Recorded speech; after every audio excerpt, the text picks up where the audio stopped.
All right, good afternoon. Here we are. We're going to look at earthworm populations. You can see that I've already kind of mapped out a meter square.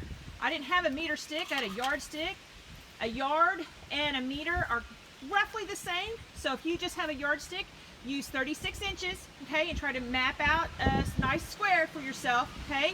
You can see here I've got our gallon of water. I've already put the baggie of mustard powder in. Use your paper and use a little funnel to pour it into the cap because it'll go everywhere.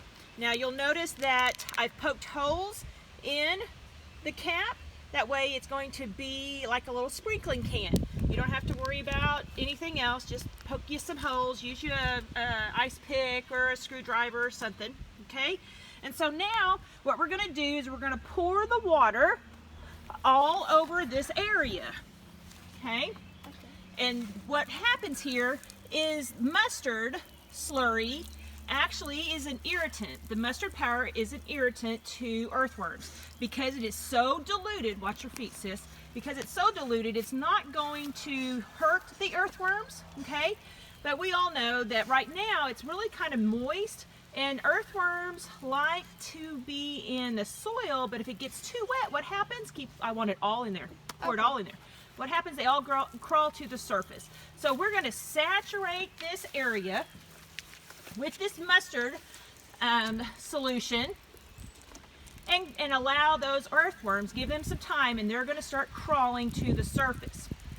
Now, if you've read through your papers, you will have seen that there are two different types of earthworms that you should be able to find. You'll see some juveniles that will not have a band around the abdomen area, and then you'll see some that do have a band. Now, if you see a larger earthworm that has a band, that tells you that it is an adult earthworm.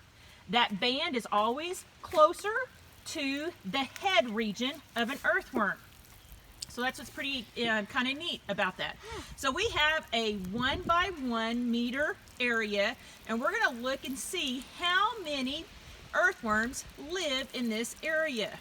You know, you've been studying populations, interactions, carrying capacity. So what would be the carrying capacity for this area? Now, I picked an area that didn't have a lot of grass. I don't walk in this area a whole lot. It's underneath a tree. And because of that, it's kind of barren. And so hopefully we'll see a bunch of worms. Now, you might only have grass, so trim your grass down and just pay attention to the earthworms. It takes a little while because as the water penetrates the soil, they will eventually start crawling out of the soil to the surface. They may be very tiny, they may be large. Now, if you're a fisherman, you might want to keep these earthworms after you observe the number and the type. So that's really what I want you to look at. I want you to look at the number of earthworms in the area that you chose and the type of earthworms. Are you looking at juveniles? Are you looking at adults? How many earthworms are in your 1 by 1 meter square? So that's the population for your earthworm sample. Okay, it's taken us a little while. Squeeze that. Just squeeze the deal. Squeeze it.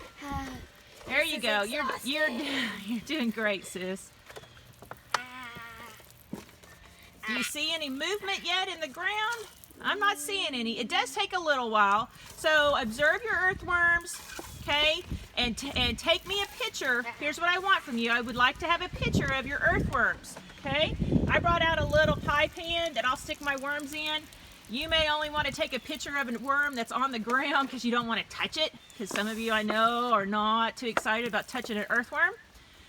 But the purpose of this is to take a sampling of how many earthworms live in your soil, and it all ties back in to our ecology unit that we're studying at this time in carrying capacity. Okay? All right, well, I'm going to leave you here because our video is getting too long and I can't upload a long video for whatever reason. I don't know how, I guess. So take care, have a great one, and send me a picture. Bye.